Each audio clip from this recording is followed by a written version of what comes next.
All right, guys. So this is Fish, and I am talking today with Black Dragon and with Sav. I'm going to call you Sav because we're happy to have you, mate. How you doing, brother? Yeah, I'm going good. What time is it You down can call under? me whatever you want, by the way. It's a I'll, bit after 11 o'clock. I'll call you Gabe. How about that? Yeah, that's good.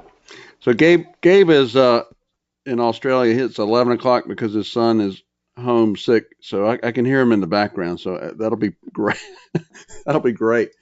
And Black Dragon, I called you Black Diamond last episode, I think. Oh, did you? Like a ski slope. I See? get, yeah, exactly. Extreme and dangerous and pasty white. That describes me. Yes.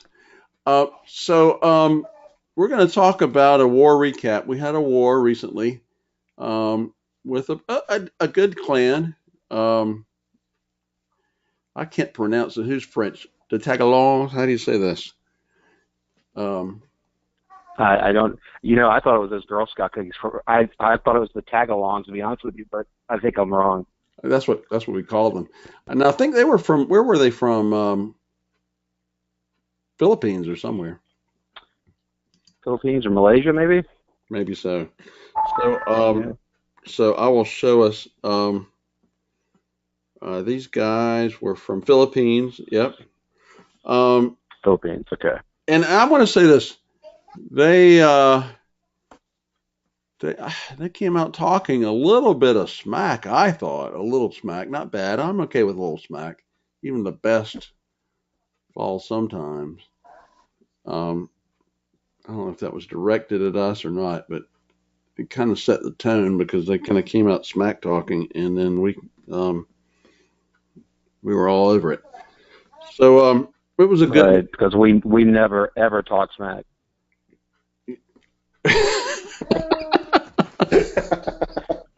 That's sarcasm. That's sarcasm, obviously. Yeah, I thought it was. I know.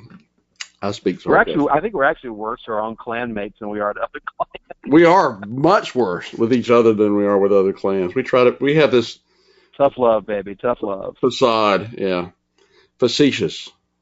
All right, so Facetious. facetious. So here's let's see what we got.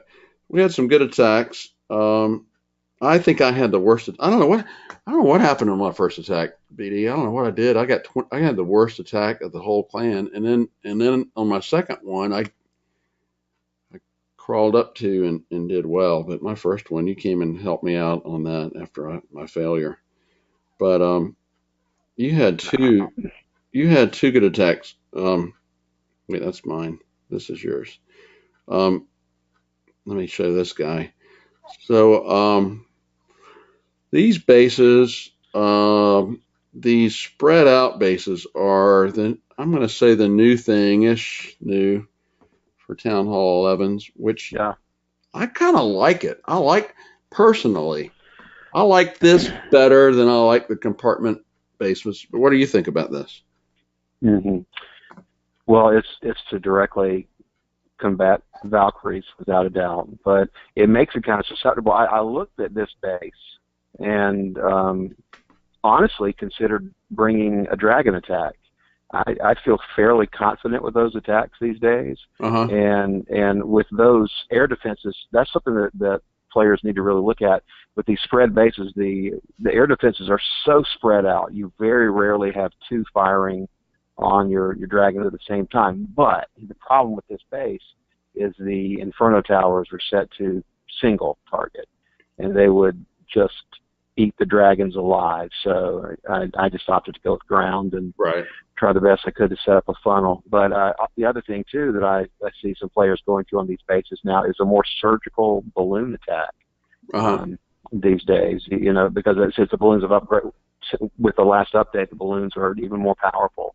Some hastes and some things in there, and you can rock it pretty quickly. Pick up the percentages and send in your heroes. And I think the thing is this, I'm practicing my air attacks. I don't feel confident enough to do it at war, but the good thing about, the friendly attacks is we can practice air on each other and get better at that. Right. Have Right. you used the baby Right. dragons? Have you used those at all, or how do you think those are going to play into the I air? haven't. I haven't at all. Yeah. We have a few players. I've seen a few players who are using them in their clan castles. Right. That provides an interesting twist. Right. Kind of the minion approach, but Right. significantly higher hit points. I don't know. I think we all struggle the first couple of weeks after an update or new troops are released to figure out how best to use them. And we'll just kind of we'll muddle through, and I'm sure somebody will have a brilliant strategy that works, and we'll adapt. I want to see them. I think they would be a great war clan castle troop, but I don't know if that's true. Right. All right. So let me say this. For me, looking at this base, I'm going to come in as you did from this direction for the most part. And the one thing I really liked about your attack, let me play this. I really liked your funnel. You are the funnel master. And let me stop it right there. Or let me play it a bit. Talk to me about this EQ. Why you used the EQ in his little wall that he had out there. What was that all about? Well, traditionally on a base like this, I would normally come from the bottom corner and try to wrap around the corner and see my main troops up through the corner. But with those little short walls, it's going to try to funnel everything. It's going to try to move the troops around. He actually kind of set me up nicely by inserting those little short walls because he grouped those structures right behind them. And I knew that if I could clear either side of the short walls, then, open up that middle section with the earthquake spells, I could bring my heroes, my Valks, straight up the gut. That was really my plan. And then plus you've got the Inferno Tower, you've got the Grand Warden statue. Those things are butted right up against the wall. So long as the builder hut, so long as that air defense on the left, right beside the elixir storage, was really my primary target. I knew, you'll see the last second when the troops are coming in, I sent in another Valk or maybe two. I had to get that air defense down. Right. Because I knew that my troops were going to be prone to try to target that and then wrap around. But when that was down, I thought I was golden, and everything rushed right to the core. Gotcha. So I love how you did. So you've got your Golem and a few Valks up top. You got your Golem and your Wiz, of course, and a couple of Valks down below. So this funnel is it's a very good funnel for a very wide open base. And then you come in pretty quickly. I mean, you don't sit around and wait too long. You bring it all in pretty fast. No. Yeah. Yeah, but I was trying to, and I think you saw it the last second there. I dropped a couple more Valks over there on the left side. Right. And again, when that air defense was down and that mortar were down, there was nowhere they could go but straight to the middle. Right. And so it worked out beautifully. And your timing on the tone was good. What do you think about Valks going against a single IT versus a multi-IT? You think it's a good thing, bad thing? It's a tough call. It's a tough call. The Valks are just so freaking fast. Right. That the singles are going to take them down, but once the single locks on, the Valks have significant hit points, and so it takes a few seconds for that Valk to die, and then usually the IT's dead. It's been killed. Right. So one of the things that I have totally dropped the freeze from my from my arsenal, and I'm actually using a heal spell now. I've had a lot better success with the heal spell, particularly against single Inferno bases, because of the single target Infernos, because the heal is working on everything in the core. Right. And it prolongs the life a little bit. So your spells, you're going 3 rage. No, you don't have. No, I'm typically carrying my normal composition. I didn't carry a jump this time. I don't think. Normally I'm carrying a heal, 2 rage, a jump. That's my normal composition, and 3 EQs, and then I get an EQ donated, so I'll have 4 altogether. Gotcha. But if depending on the nature of the base, on a base like this, I think I dropped the jump and whatever I brought it. I mixed it up. I did bring the poison. I brought a poison and another haste spell because I knew what was in the clan castle. This was a second attack. Hawk had hit it before. Right. And I knew just to get that poison in there, I knew the clan castle troops were going to track straight for my troops, so I could drop the poison preemptively and let them hit it as they came out. And I guess that helped. It did, and you got 77%, which is a strong attack. All right, Gabe, you're up, brother. Before I get to your attack, though, this is we're going to do a couple of Town Hall 9s, and I picked 2 Town Hall 9s. This is Chief on his mirror, and then I'm going to get Gabe on his mirror.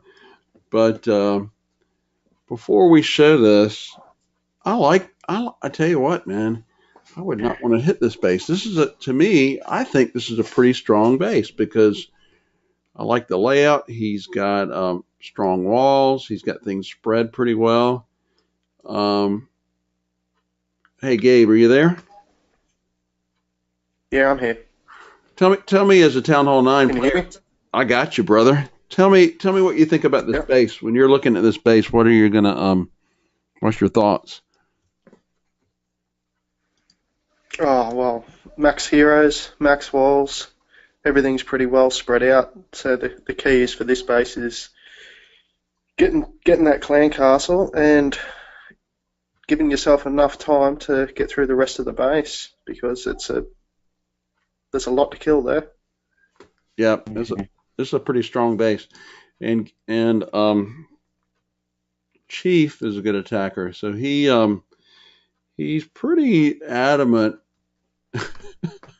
about using poison. And anytime anybody fails in the clan that doesn't use poison, he comes out and land blast them appropriately. So I've joined the bandwagon with him. yeah, and so he brings 2 poison spells and a queen walk, and he's coming in up top. And of course, he's gonna have some poison for the clan castle when it comes out. But he did a great job, as he always does. Tell me what you think at this point. So he's got his queen under rage. He's used his wall breakers. He's used his wall breakers to get a direct route to the clan castle because he needs to take care of that before he can really do anything else. Yep. And so They come out now. Yep, he's got that. He's got his clan castles down for all intents and purposes, so that was picture perfect. That's been a huge difference between most of our Town Hall 9 attacks is that clan castle. Yeah. So many times the clan castle stops us from a 80% 2-star to a easy 3-star. Right, and he dealt with that clan castle pretty effortless. Well, I'll say effortless. He went directly at the clan castle and took it out. That was his first objective, I would think, looking at his attack. And so now he's coming in from 9 o'clock and he's bringing some Valks. Tell me about his Valk attack. He did something. He puts his Valks in and then he heals them, right? What does he tell me about that? Yeah, well, the Valks have enough speed and their damage is huge. So on Town Hall 9, all you really need to do is keep them alive, and they'll tear through the whole base. Right. Yeah. Kind of like Hogs. He puts those Valks in and he heals them up, and then on top of that, he's bringing in the Hogs. So I want you guys to look at this. I want you to look. Yeah, and those Hogs are under the cover of those Valks. Exactly. Getting the timing right on them is crucial. I want you to look at this base. They're so powerful. Look at all the troops he has. When this raid ends, I want you to look at all the troops he's got left over. Look at that. Wait, let me stop that right here. Yeah. And his queen's ability, which he didn't have to use, and another poison spell. He's got about 8 Hogs, about 8 Valks, Queen. He hit all that base, did all that, and he's got enough troops left over to hit another base. So, I mean, that was... Right. That was powerful. That was powerful. And that base really set up, too, if you look at it. And I am not a Town Hall 9 player, but I could easily see an air attack on that base, as well as he did with that Queen Walk to take down 2, because he took down an X-Bow, he took down 2 air defenses. He took down one of the sweepers. He took out the clan castle. So you've got an air sweeper and an air defense right together, and Right. you've got one more. Yeah, I think that could have really set up nicely too for an air attack. So Yep. he And did beautifully to take that out with ground. he really did. And I think the thing is, we're going to see a lot more air. We have a few air attacks here and there, but for the most part, I think air is on the comeback. All right, Gabe. So this is your mirror. Gabe is down here at 22, and it's just so nice to be in a clan where the Town Hall Nines hit their mirror and they just 3-star their mirror. So it just makes everybody's life so easy. Tell me, Gabe, what were you thinking when you hit this base? What was your thought? Well, I didn't really have to put much thought into this base. Yeah. This base is basically exactly the same as my regular farming base. Uh-huh. So I look at it every day on my defences on what's hitting it and what's best. So yeah, Yeah, that's nice. I like I that. didn't really have much thought into that at all. To be honest, Well, it's not a great one to show, as far as well, I'm concerned. well, it's a great one for everyone else because not everyone else has the luxury you have of seeing your own base Yeah, yeah, in war. I wish I could have my own yeah. base. I could kill my own base in war. Uh, so, but yeah. So in any case, um, I like the way another great funnel. I love the funnel. And I'm going to pause right now. I'm going to ask you guys a question. If you hit a base nowadays, do you like seeing? Let me see if I can draw this on the exterior of the base out here. Do you like it clean, or do you like it when they have a lot of structures outside the walls or structures inside the walls? To me, I like it when they have structures inside the walls, but does that matter to you very much? It doesn't really matter to me. It's Uh-huh. more just getting everything going in the right direction, whether that takes 2 wizards to clear the outside or 5. Right. As long as you can keep them alive, they're all going in. And I loved how you got your golems. You got both your golems coming right up the pipe, and this is just freaking awesome. And you like kill this. You just get everything funneled right up the gut, and nothing. You're not losing anything. Now, let me ask you this though. So now, just stopping it right there. Um, we're going to go with Valks. We know in war we're going to see air coming out of that clan castle. We're going to see dragons. We're going to see loons. We're going to see minions. We're going to maybe see baby drags. Pretty much in war, we're going to see air. And now you're throwing Valks. And tell me what your thought is when you're going at this base with a bunch of Valks. How do you handle the air defenses that come out of your clan castle? How do you deal with that? Well, with the speed the Valks have, my main concern is slowing the clan castle down. If you see my queen, she didn't go in, so not everything went so well. Right. But it didn't really matter because I had the poison. So Right. if I didn't have the poison there, my queen's stuck on the outside. The dragons and loons would have just destroyed my Valks. And you had a few extra wizards too. I mean, the wizards cleaned that up. Are you sending more wizards now, knowing that there's going to be air? How many wizards are you going to send in there? Yeah, that's right. That's right. A little bit more ground to air is always good. Yep. Yep. Yeah. So at this point, it's over. I mean, you pretty much cleaned this out, and you've got it. You got it 3-starred on your mirror, um, and back end hogs, and just made that look easily. Even like you said, it wasn't perfect. Queen went around the outside, but she didn't hurt you. I mean, she didn't hurt anything. And it's always a plus when the queen being outside Yeah, benefits you because she just starts cleaning up the outside. So. exactly. It's not the worst thing if you get the core. If you get the core, and the queen's on the outside, you like it. If you don't get the core and the queen's on the outside, then you're you're crying. You're toast. Right. You were toasted. So Yeah, the main concern with the Queen going outside is the clan castle. That's the main exactly, concern. exactly. So in any case, it was a pretty easy war for us. They had they had a mixture. They had some very good players in their clan, I thought. Um, hang on, and then they had had a couple that didn't do so well, but they did not do badly. But we just kind of came on the end and oh wait, cleared it out. So let's see. I'm going to show the stats here a little bit while we get to the final bit. So the stats we had 16 3-stars. That always helps. And I did not show Groan's attack this time because we showed it last time, but he's killing it every time. So yeah, a pretty nice war. Pretty nice war.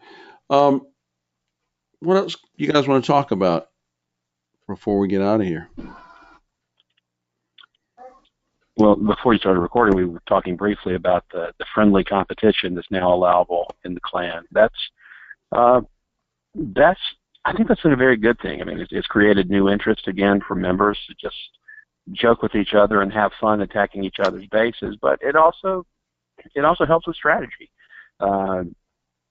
It lets, for example, it's our 9s and 10s get hit by 11s and just see how they hold up, and you can learn. We have some excellent attackers at all levels, and I think as a confidence booster there, I think one of the greatest benefits there is to let our 9 and 10s do some practice attacking up. Just get used to attacking heavier targets so that they can utilize that in war, because the real focus now in these wars is, as much as possible, let Town Hall 10s go for 2 stars on your enemy Town Hall 11, so that your Town Hall 11s are free to hit 10s and even 9s as needed to get 3. That's going to be the difference maker in wars to come. I think you're exactly right.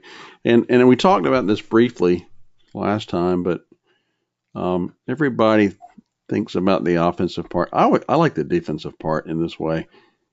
Yeah. I'm working on a new base, and I rebuilt my old base, and it's going to take 24 hours before I can post it, which I like that part. But so I'm going to tweak my war base, and I'm going to put it out there for you. I mean, I think if I put my war base out and let you and Groan and Hawk and whoever, hit it, right, then that way, before I put it live for the world, I get a chance to see what happens. And if you guys destroy it, then I know it's not a good war base, but I think the offensive part is awesome, and there's a lot of defensive, ability. And I said this last time too. I don't want to say the same thing every time, but when I've gone and talked to some of the clans that we faced, the thing that they tell me is you guys really have tough bases, and so I think our defensive setups have helped us. What do you think about that part of it? Well, I think one of the things that we benefited from, and I was probably the world's worst. The running joke for the longest time was, there's 5 minutes left before war starts. PD has time to change his base, and if I would get 2-starred, I was changing my base immediately for the next war, and that's probably not smart strategy, because sometimes somebody gets lucky, or someone just knows a particular way to tackle a certain base. Right. But modify it. Find where the weak points are, and that's what I've done. And I think the last 3 wars I've only gotten 1 star on defense, and that's good, man. At the Town Hall level, that's huge. That is huge. That is huge. If you can hold to one or no stars in some cases, that's very rare. But if you can at least hold to 1, that's big. And so that's what I'm learning is how do I move a trap, or how do I just modify something slightly to remove some of those vulnerabilities, and I'm enjoying it. I'm going to stick with that base for a while. Unless, of course, it gets 2-starred in this war. And I think pretty much the Town Hall 9s are going to all get 3-starred. And then when we're up against these more elite clans, it's whoever can 3-star Town Hall 10 or 3-star Town Hall 11. Right. And it's going to be tough. It's going to be tough to 3-star our bases in war, because a lot of our bases are not the typical what you see everyday bases. I think we're trying to get away from the standard, fare that you see, and everybody has a bit of a unique base, which you can't just look that up. You've got to think about that. Yeah, you won't find many of our bases on the internet, which is good. And if you do, they're still big, or if you may, they're still tough. But Gabe's a good example. I've seen Gabe's bases defend, and because you're exactly right. Eventually, we come to expect that the Town Hall 9s will be 3-starred. However, if that takes 2 attacks for that, or even better, 3 or 4 for them to get 3, then that's good for us. That's just perfect for us. And because generally, if a mirror hits one of our bases and doesn't get 3 stars, then someone higher up has to target that base, and that ties their hands. And that's how we won this last war. Was they had to drop down a lot to clean up the Town Hall 9s, and so by the time they did that, the top bases were, the top players were right. were taken.